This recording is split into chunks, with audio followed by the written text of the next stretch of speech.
Pioneers, congratulations. After Open Mainnet, me zai faru? Akwai kalar mutane guda hudu waɗanda za su yi ƙoƙarin raba ku da Pi network ɗinku immediately after Open Mainnet. Mutane na farko su ne holders, waɗanda su ne mamallaka Bitcoin, Ethereum da kuma dukkanin wasu kuɗin da suke da kima da daraja a duniya.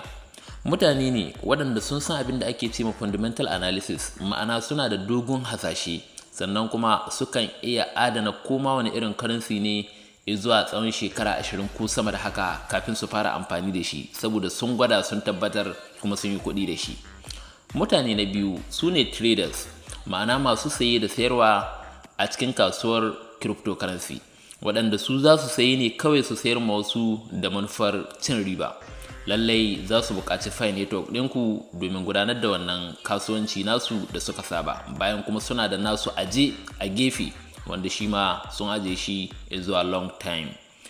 Sai na uku su ne 'yan kasuwa, wanda 'yan kasuwa za su rika sayar muku abubuwa suna ansar Pi network ɗinku, wanda da haka za su samu su tara kuma su adana shi a gefe wanda za su ci riba shi a nan gaba.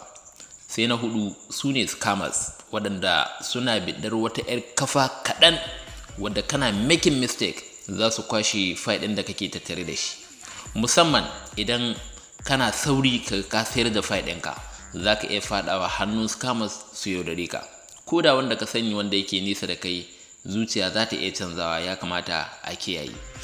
Me ya kamata ka yi? Da wannan muke bawa pioneers shawara da cewa ya kamata su kiyaye.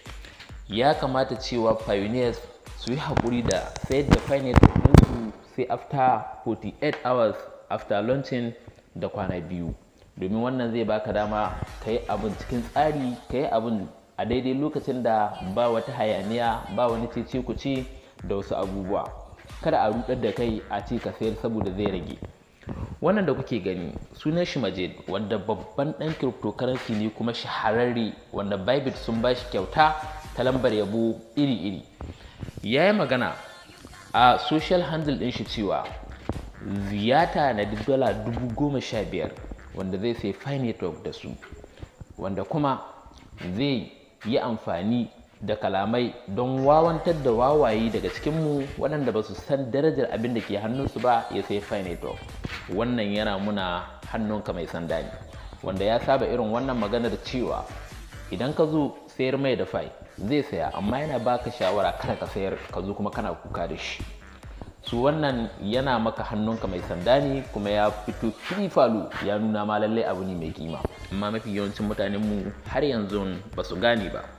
Don haka muna mai bada shawara cewa lallai ya kamata ku kiyaye, kada ku saki kadarar da ke hannunku abinda kuka yi shekara 6 kuna tarawa, wanda kafin ka same shi yanzu a tsarin da zai zo kila sai kayi kwana ko in ce shekara 1 baka samu 5 ba. Ina muku fatan alkhairi. Allah ya sa ya fito a farashin da ake tunani.